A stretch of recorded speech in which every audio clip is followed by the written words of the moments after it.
Hello, everyone. This is Lee Andrese from Akathame, here with another Live for Lee edition. And today I have asked Phil and Barry to rejoin our broadcast because the message that they are going to provide is absolutely critical if you are in a career search mode. And what that means is that you are looking for a job that is part of your long-term plan.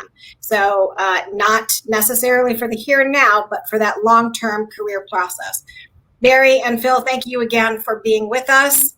And the reason that I asked them here, audience, is because after that first broadcast was published, I got no less than a dozen and spoke with at least a half a dozen of those people about how the impact that Phil and Barry had on their careers and why these people will follow them wherever these two go.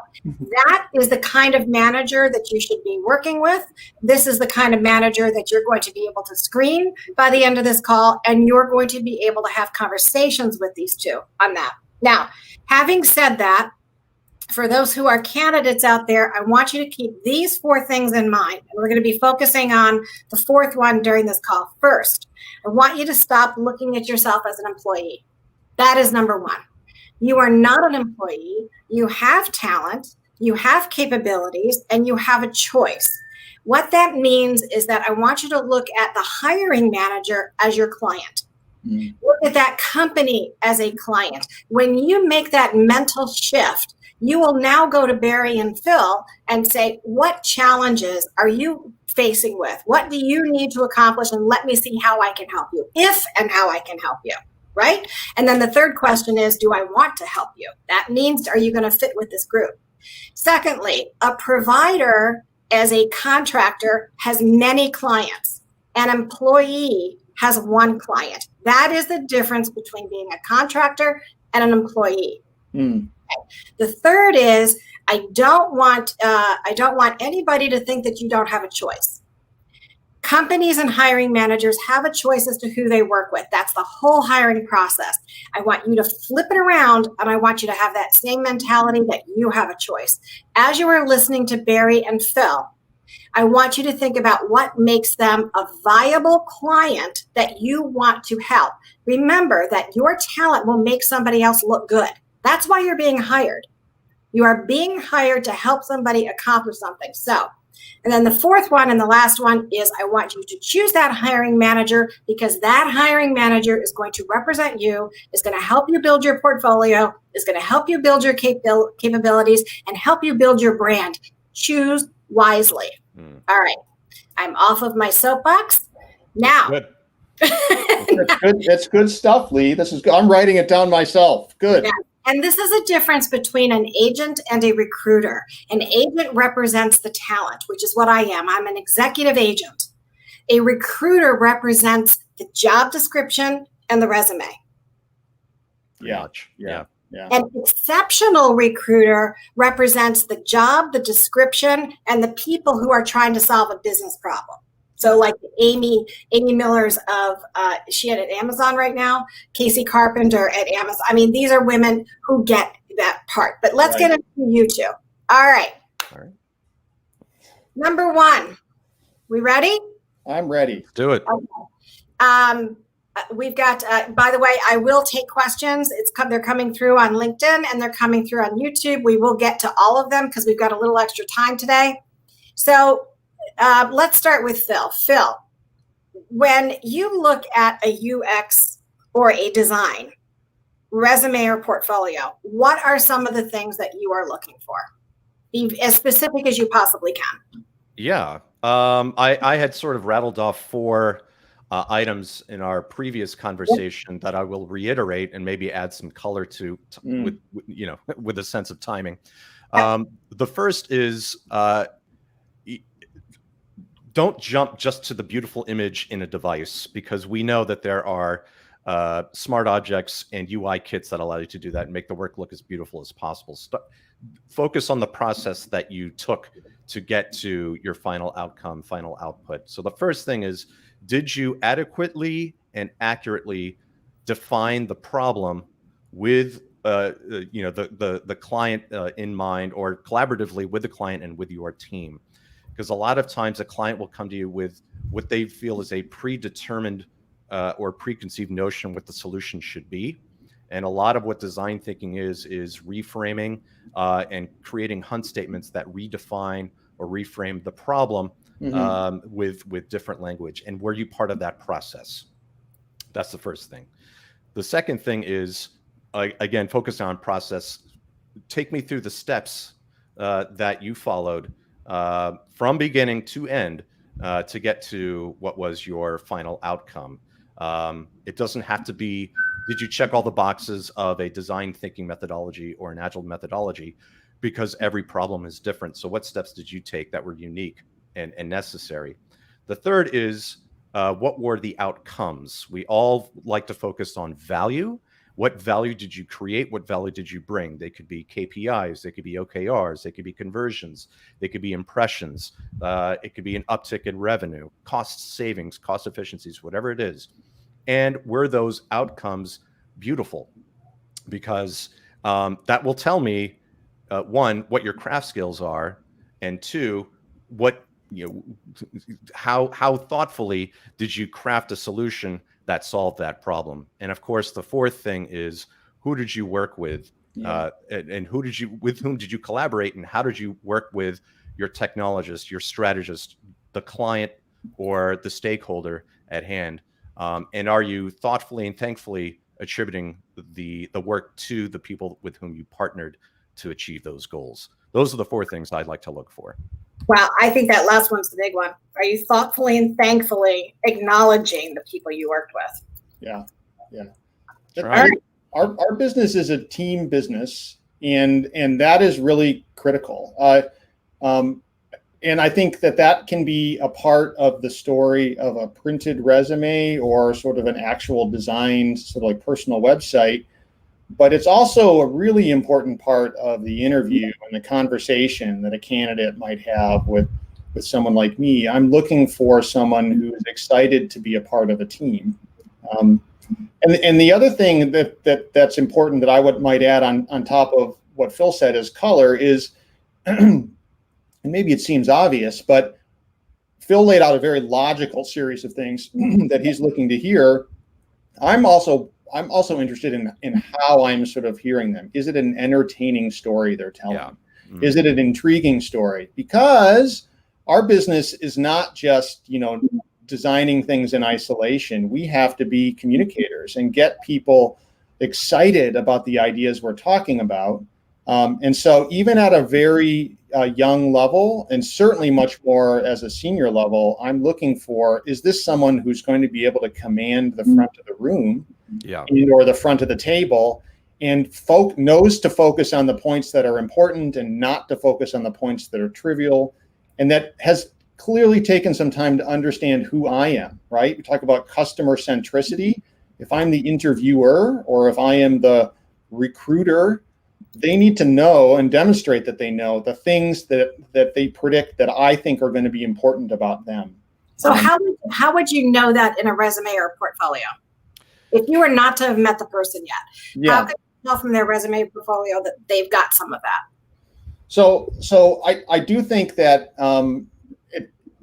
writing is easy, editing is hard. I would sort of say like that is the first thing that I look at. If I see a portfolio that has 60 things and frankly probably would have been better at just 4 things, that's a problem. If I see someone who has a very, very sort of boiled down summation of what they've done, who they've done it with, what the outcomes were, and clearly was confident enough to sort of focus on the really core details, that's a massively good indicator that this is someone who sort of understands the business that we're all in.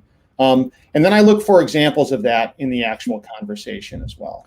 Yeah, the portfolio resume got you into the room, and part of that is, storytelling. The copy that you write and use to describe the work is so important. A lot of times we get great practitioners who don't know how to talk about themselves and the work, and the writing feels robotic, seems a little long-winded, not exactly prosaic. It is an art. That's the art part of the science of finding work. Yeah, and it doesn't have to be salesy. I look for authenticity. I'm looking for someone who's actually bringing their true self and understands. Okay. Yeah. We're going to get to the interview part in just a minute. So is there anything else about the resume or the portfolio? Like, what are the most common mistakes? Like you mentioned 60 pieces in one portfolio that are just too much.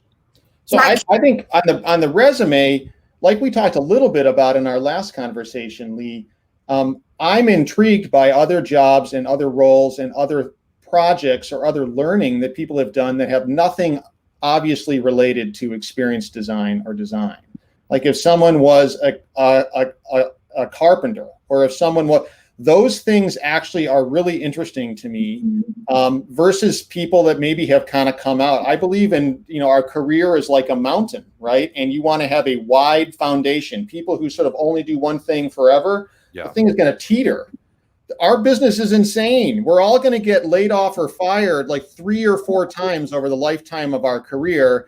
And I'd much rather have people have a wide foundation so that they can be kind of stable through that stuff. So did you sell houses? Have you ever run a business? Have you ever managed people? Don't ignore those kinds of things, even if they are not maybe like related to whatever kind of technical job you want to get at Google.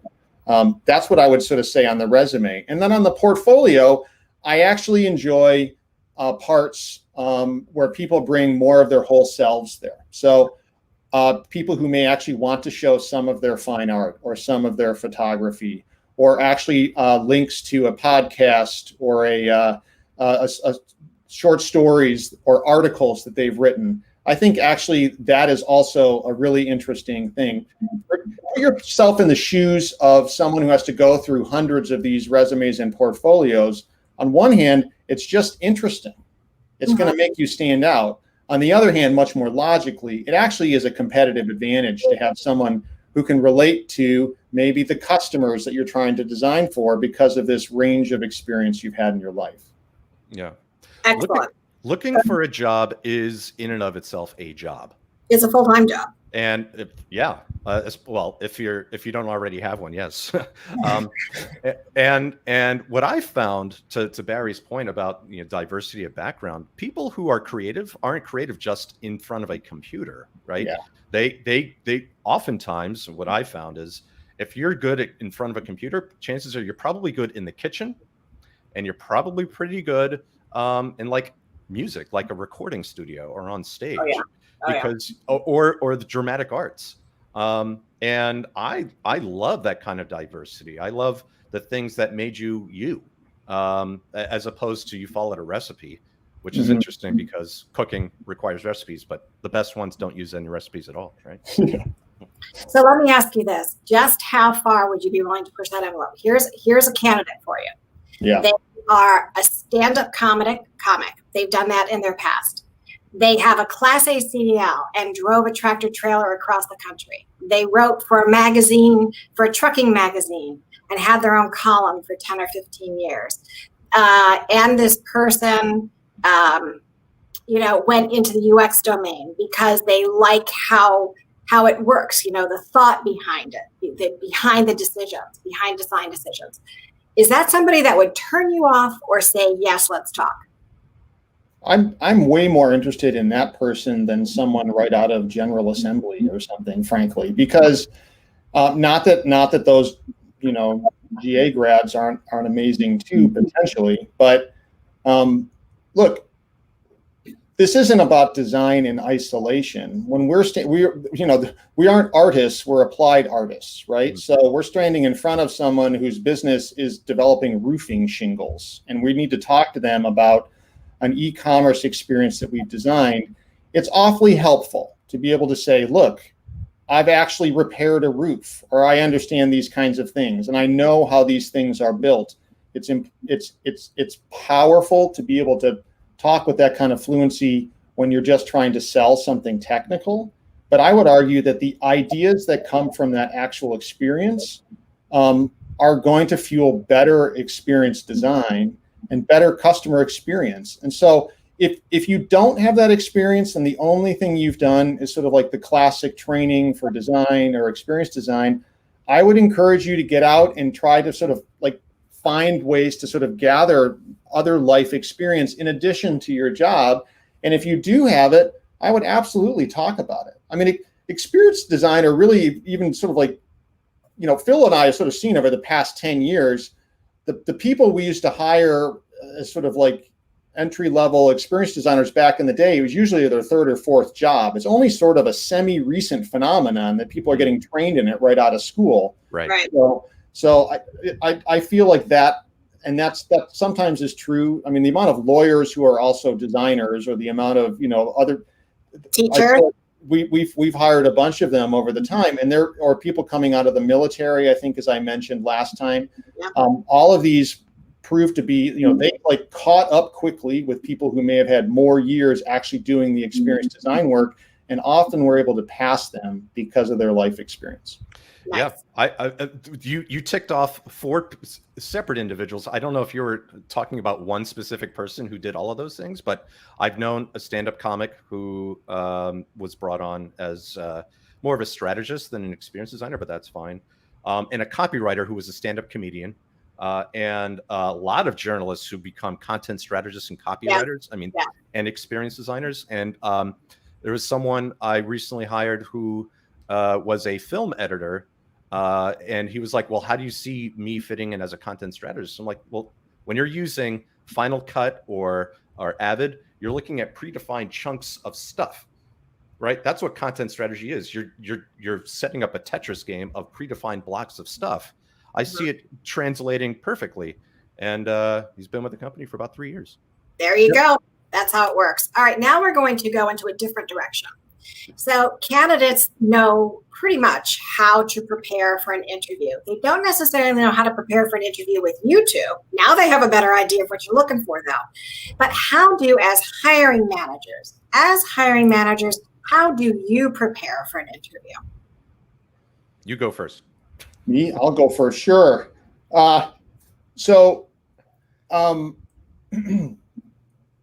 Well, look, let me give you the completely honest answer. And that is that many, many times when we're trying to hire, it's because our team is overwhelmed. Okay. So think about this. We're going to get sort of put everyone in the shoes of someone who's trying to hire.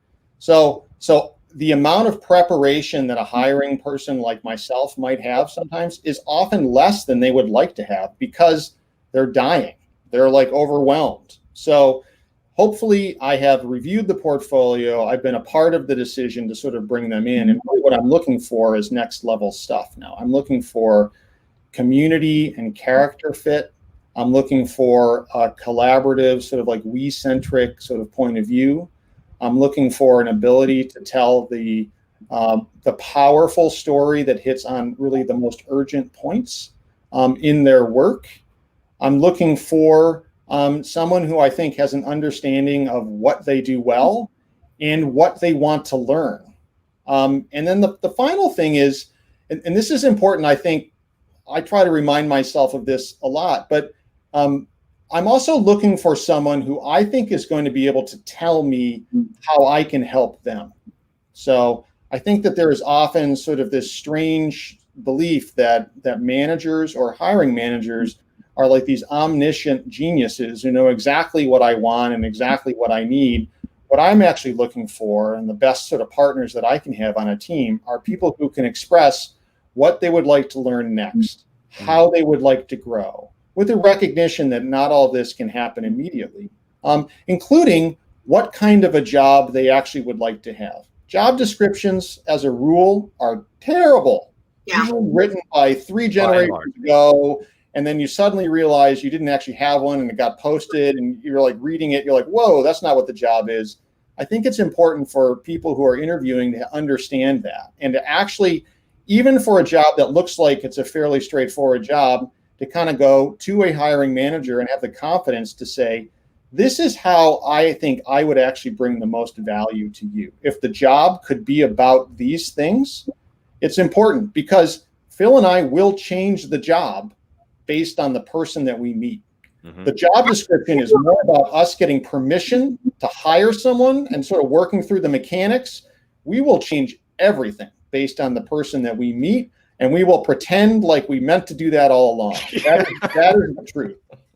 It is true. Let me add one point, and Lee, it looked like you had a question for us, but this is why networking is so important, because one of the things that I will do outside of portfolio and resume review is troll them on LinkedIn and see who in my network knows them, or who amongst the team has either worked with them before or went to school with them, or knows someone who knows someone else who's worked with this person. And I will ask beforehand if they would be willing to vouch for them. And if not, there's a chance I'll cancel the interview because I know it's not going to be worth my time. And the team's time, more importantly, the team's time, because to Barry's point, by the time we've gotten a rec approved and run through the system, we're already drowning.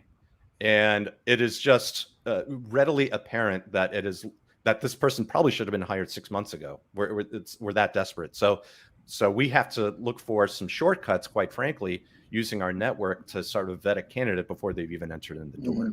That's huge. So you are doing your online research and what you see online, who they're connected to, and that's huge.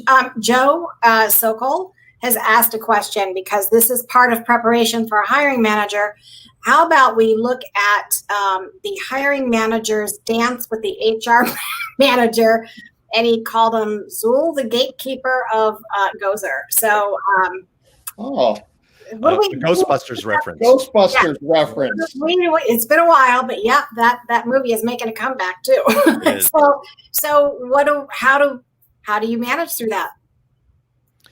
Well, if Joe, if you're talking about what do they ask for versus what they really want, I think is kind of the crux of that question. And the hiring, the HR manager trying to interpret that. That's why, I mean, where Barry and I have been, I think, very successful is partnering very closely with staffing, capacity, hiring, and recruiting.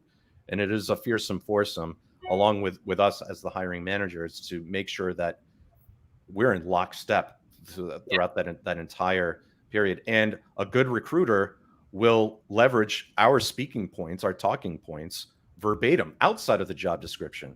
And that, I mean, frankly, it comes with trust and being able to break through noise and establish those relationships. But when it's left to interpretation, it's probably going to be misinterpreted. Yeah. Phil and I have worked really hard to try to curate a relationship with recruiters at our various companies, because, in the places that we have worked, recruiting someone who's a Java developer, recruiting someone who is an experienced designer, recruiting someone who's a data scientist, if your job is to try to recruit all three of those people, it's tough. It's really tough. Yeah. So it gets easier when your company is at a scale, when you can have someone who's just focused on, creative recruiting or experience recruiting. And those people are immensely valuable because they are a much more trusted part of the vetting process. Mm-hmm. If a recruiter has to recruit all of these roles, then I actually look for them. I try to take a little bit of the pressure off of them and have them try to be more of a true recruiter, not a vetter.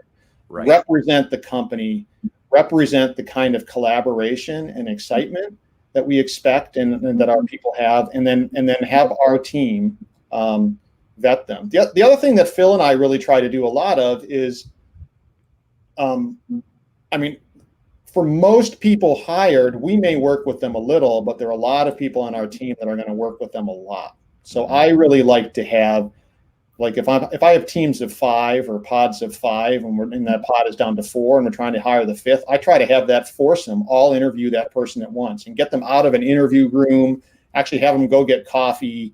Will they get along? Are they going to be able to kind of like be the team? And frankly, I listen to their opinion a whole lot more, sometimes even than my own. That's what we're looking to form, are great teams. So I don't think that everybody ought to look at the recruiting coordinator or something like that as necessarily like a massive gatekeeper. I think you ought to recognize, do they understand the role that I am representing well, or are they just trying to represent the company? But recognize that in good companies, it's the team itself that's probably going to do the true vetting, and folks like Phil and myself. 100%. I you know, two quick points to add to that. One, we've been very fortunate to have built teams that we trust implicitly to make decisions for themselves. Yeah. And you have to release that responsibility to them.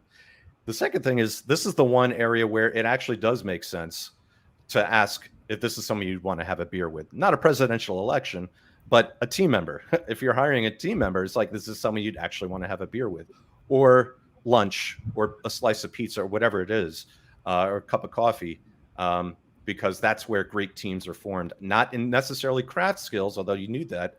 It's in the collective personality of that team, the community that they would build amongst themselves. So I want to back up a second.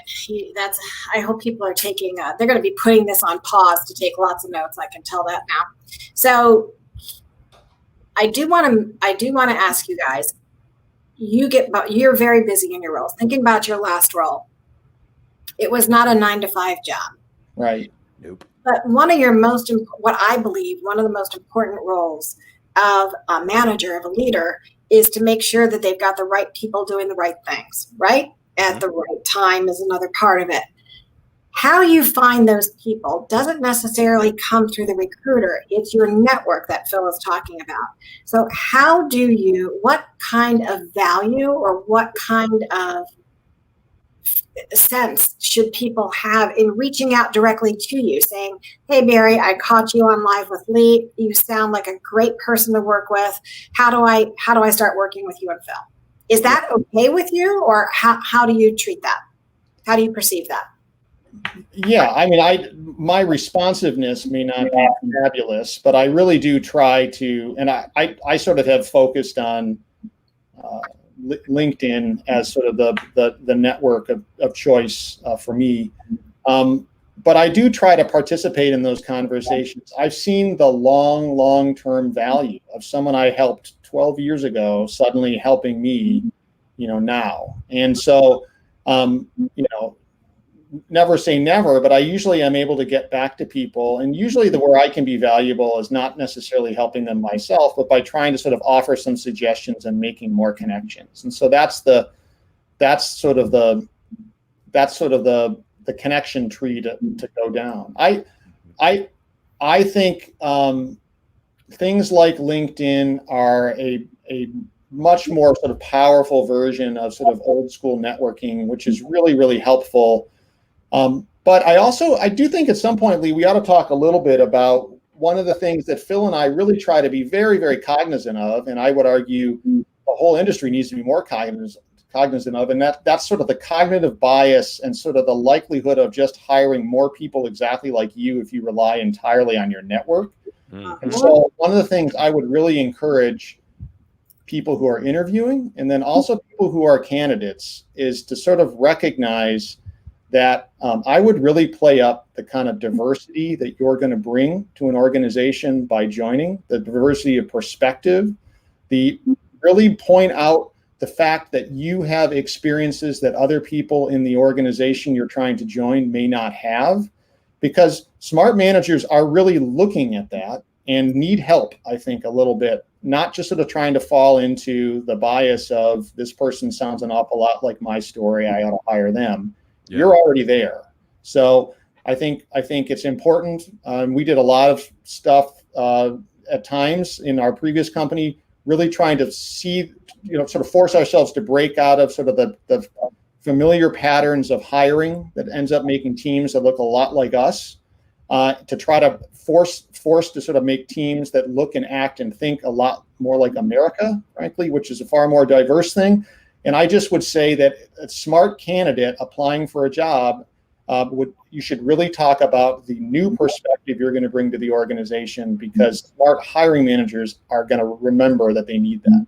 Totally true. Gosh. So let's talk about that. When you talk about diversity and looking like you, are you talking you want people of color, different ages, different economic backgrounds, different, how should people be looking at diversity? This is a very hot topic right now, right? And it always has been and always will be. But from a hiring manager's perspective, you're right. Bias plays a big part. They do want a lot of people like them, but more so thinking versus anything else. So how do you describe true diversity? I heard you say thinking. I heard you say bringing something different to an organization. So it's not just what you look like. Well, so look, diversity of thought and experience and personal experience is a unfair advantage in an agency. They will kick butt on any other agency that's just sort of like narrow focused. And the reason is because we are in the customer centricity business. And so the more that we have diversity of thought and diversity of life experience as a part of our team, the more that we are going to be able to translate and understand the customers that we are ultimately trying to design experiences for. And so I think it helps. So I'm talking about life experience. I'm talking about everything that kind of comes up behind it in terms of thinking. I'm not just talking about labels. It's why I think if you are a trucker, as you said earlier, or you are a carpenter, or you are from the military, that is awesome. If everybody you hire just comes out of Harvard, speaking from a Boston guy, that's a real problem. It's a real problem because that is not the real world. The real world is a lot of different kinds of things. And so that's something that we look for. Let me add this, though, just to put a fine point on it. The diversity that you bring is a direct result of your life experience, not as much your professional experience. It is your life experience. And your life experience is informed by a whole lot of things. Who you are, where you come from, what you've done, what gets you jazzed and get up in the morning. And yes, that things can come from the jobs that you've had, even though that is professional experience, it informed who you are. And it does come from the experiences you've had as a person of color, as a woman or a man, or someone who's gender fluid. I distinctly remember looking up from my desk one day and looking at the team in front of me and just being filled with such nachas, which is Yiddish for pride, with such pride for what we've accomplished, because that team a year before did not look anything like it did at that point. And I just felt compelled to text someone and said, just pick up your head and look around you. Look what we've accomplished. And that leads to opportunity. That's going to increase market presence. A welcoming environment, is gold in this day and age. So I think a lot of those things make for diversity of thought. Diversity of thought is just a byproduct of diversity of experience in life. I'm glad to hear that. So this is a question that I did not give you guys ahead of time. And it is not controversial whatsoever. But I was having a conversation with somebody that you guys worked with, who, of course, praised you from, here to the moon and back. However, she made a really good comment, and this about management in general. And this is when I tell you that a manager is nice but not strong, or a manager is strong but not nice. What does that mean to you? Because you're both in this process right now of looking for your next opportunities, right? So what does it mean to you if you've got one or the other in this type of a manager? Did they describe us as one, both, or neither? Oh, they thought you were both strong and nice. So there was nothing. They said, in fact, she said to me, I want to work with a good person who is also very strong. And I have a very good sense of what this means and how to figure out if a manager meets this. But I'm curious from your perspective, when you're looking at reporting to somebody else in an organization, likely you're reporting to directors or C levels or VP levels. If you're an SVP, if either of you become an SVP, you'll be reporting to a C level. So what is it that you look for in hiring managers? Okay, well, I'd love to take a crack at this, but I'm very interested in Barry's perspective on this as well. Look, I think when you're building a studio or a team of teams, if you will, that's going to be a lot of personalities. But at the end of the day, I think there's two universal truths about why people join a company. One, they want to feel like they're working for something bigger than themselves, right? That's the being mission driven, and that their supervisor, manager, head of studio, whoever it is going to fight for them, is going to fight for what's right, and not just do what's convenient or easy or politically expedient. I think people want to know that someone like us is going to have their back. Yeah. And it's going to be passionately devoted to the mission, and not just do it because it sounds nice or it looks good on a job description or what have you. They really mean it, that they really believe it. But is also empathetic and will listen when there's a problem, because they know that they're going to respond with action. Yeah. I think that's what Strong But Nice is. It's like, I'm going to fight for what's right. I'm going to support my people, my team, until the end of days.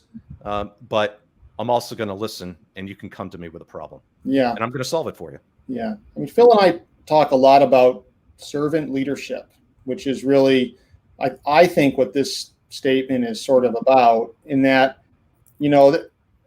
as organizations grow, and especially as sort of like more customer experience based organizations grow, what we're really trying to stand up are self-directed teams, not hierarchical teams that have kind of like an old school general figure who sort of like orders everything and it sort of trickles down. And so for those to work effectively, those self-directed teams need to know that when something bad goes wrong, or when a risk that they decided was good to take crashes, they're not going to just get killed by leadership, that I'm going to actually stand there and take the bullet. And so I think that's a part of what's going on. But also I think what service leadership means is that a recognition that the best ideas are probably going to come from the bottom up, and that the role that Phil and I and other leaders or managers would have is really in helping them refine them and champion them. So, I mean, it's like Phil and I were interviewing we have a podcast called What Bubbles Up, which people can check out. And we interviewed a filmmaker named Timur Butsin, who's 20 years old and is already on his 4th movie. So it's kind of embarrassing, 20 years old. And one of the things that I really sort of thought about talking with him is the reason Timur has a YouTube video with 14 million views on it for his very first film is not because he had an idea at 15 or 14 or 16, whatever it was, and a very senior, experienced person sort of like told him what to do. It's because he had an idea at that young age that then got the support, I think, of more experienced people and the freedom to actually kind of create his own vision. So if you apply that to our world, the most junior experienced designer could have an incredible product or innovation idea. And we need to, as leaders, create an environment where they, one, have the confidence to actually come to someone 7 levels above them and talk passionately about the idea without fear, but also an environment where leaders like Phil and I can actually support that and help that person make it happen. Not, isn't it awesome how they are following my sort of like dictates from on high? That's right. What I think that is about. And so I think you hit the nail on the head. I think that there are 2 types of employees, right? You've got these employees who want to be told what to do, and they do it, and they do a darn good job of it. But they are not curious. They don't really want to go beyond their boundaries. They want to go and they come at the beginning of the day and at the end of the day and leave it there. And then you've got this other group of people, especially in creative, marketing, communications, design, UX. These are all very creative thinkers. And so they are innately creative and thoughtful and curious and all these things. So, but there are differences here, because somebody on any creative team, you might need those people who are more production oriented. And this is all we need you to do. This is, think of HTML production sometimes, right? You've just got these production roles, print production people, get this done and out the door. Mm-hmm. However, where those candidates can take it up a notch is they can look at the process of production and see how efficient it is or how inefficient it is. That's what takes that candidate from an employee to, that consultant level. That, very, very much so. Service provider level. And this is what I'm trying to get candidates to understand, is that I don't want you to meet with Barry and Phil and ask them what they want and you tell them how you're going to deliver it. I want you to understand what they believe that they want, how they believe they think they can get it, and where you can make things even better for them. Right? We understanding that outcome. If you look at the teams that Barry and I have built over the years, I think it's fair to say that they've been comprised of people who you could not describe as shrinking violets. And I was asked recently, what are my two pet peeves or gripes about the professional world? And I said, well, number one, I don't like the fact that not enough people have been given a seat at the table. But the other pet peeve, sort of the counterpoint to that, is once people have been given the seat, that they don't let their voice be heard. And so for me, the win is not getting the seat, it's by being listened to. And that's our solemn obligation as leaders, is to build the table, put enough seats that people considered it, and make sure everyone has a microphone. Yeah. And that's it. Do we even need a table anymore? Well, if you're talking about Zoom, yeah. I mean, but no, I mean that. Do we even need to be? Can we influence a company and not be at the table? Can we influence product design and not be at the table? I think you can. I think that so I remember 10 million years ago, in one of my very, very early jobs, I was at a company that was really struggling and had just done a big layoff. And I was nobody. I was like some junior writer or something kind of in this company. But I put together like a 3-page, what I would now call a white paper, but an essay on like, hey, I just think there needs to be some recognition of how people are feeling right now.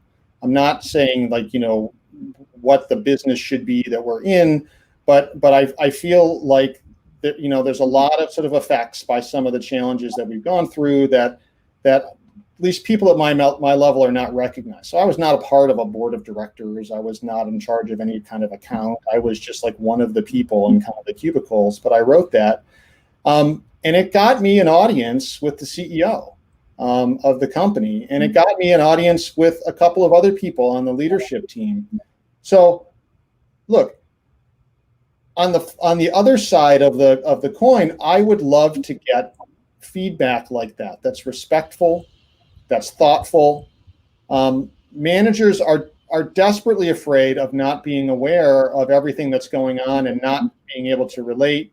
And so what Phil and I think are looking for when we're hiring people are these people going to be shrinking violets, or are they actually going to participate and be active with their voices, certainly within the projects, but even people who are just doing production roles and kind of heads down, there are so many opportunities for them to be active in the culture of the company, in the community of the company, in the mission of the company. And I can tell you dozens and dozens of people that I've worked with that their actual sort of like paid craft role is really on sort of like delivering with efficiency, but have had an outsized impact on the actual direction of the company because of other find areas that they have sort of figured out how to lean into and have their opinion shape. That's right. All right. I can't believe this. Our time is almost up again. We've got about 2 minutes left. I know. We have about 2 minutes left on the clock. I have to ask this question. At what point in your careers did you know that you wanted to go from practitioner to manager to leader? And just so the audience understands, the difference between a leader and a manager. I don't want to tell you the answer, but if you don't know what that answer is, you need to think about that. In my mind, the leader shapes the solution, architects the bigger picture. The manager executes on that strategy, right? The manager can also architect the solution to accomplish the strategy. So, but when did you make that decision? And when did you know that you were qualified to go from practitioner to manager to leader? It's a big question. I did not ask this ahead of time. So yeah, I don't know. I'd be interested to hear if Phil sort of remembers a moment. I don't have a distinct moment. I actually have almost a slightly different story for you, Lee. So my very, very first job on the planet ever was I was stocking shelves and stuff at a hardware store called Grossman's, which is now sort of out of business. And this was literally back in high school. I remember Grossman's. All right, there you go. I sold toilets. So I put that on my resume. So I was there. I was there a year. I was in high school. I was stocking shelves. And I remember distinctly, my manager came over to me one day and he's going, "What are you doing?" And I said, "What are you talking about? I'm stocking the shelves." He's like, "No, there are people in your aisle. They need help. Help them." And I'm like, "I thought my job was to stock shelves." He's like, "You've been here a year.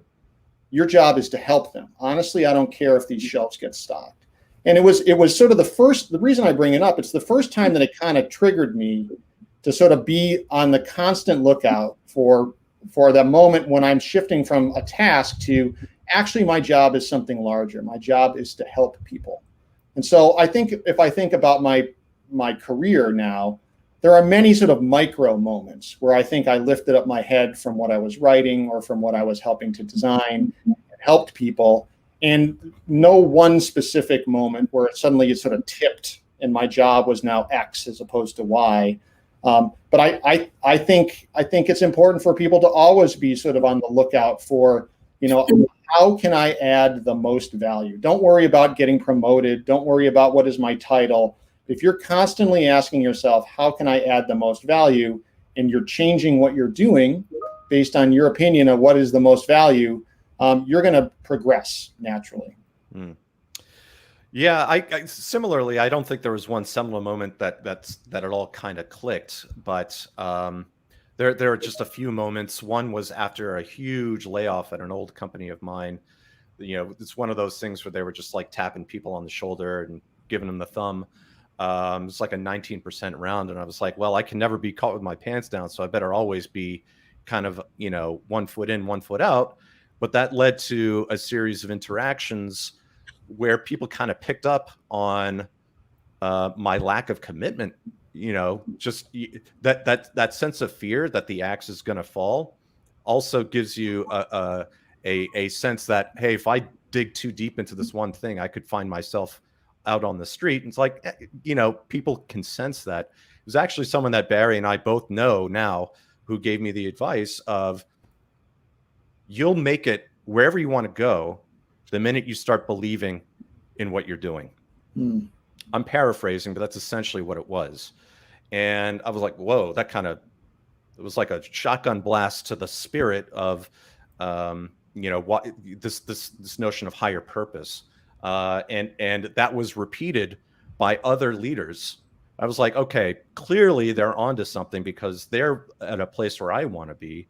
And it was because they believed in something bigger than themselves. They believed in the mission. They believed that their success is in their own hands, and it only comes from the commitment to making it a success.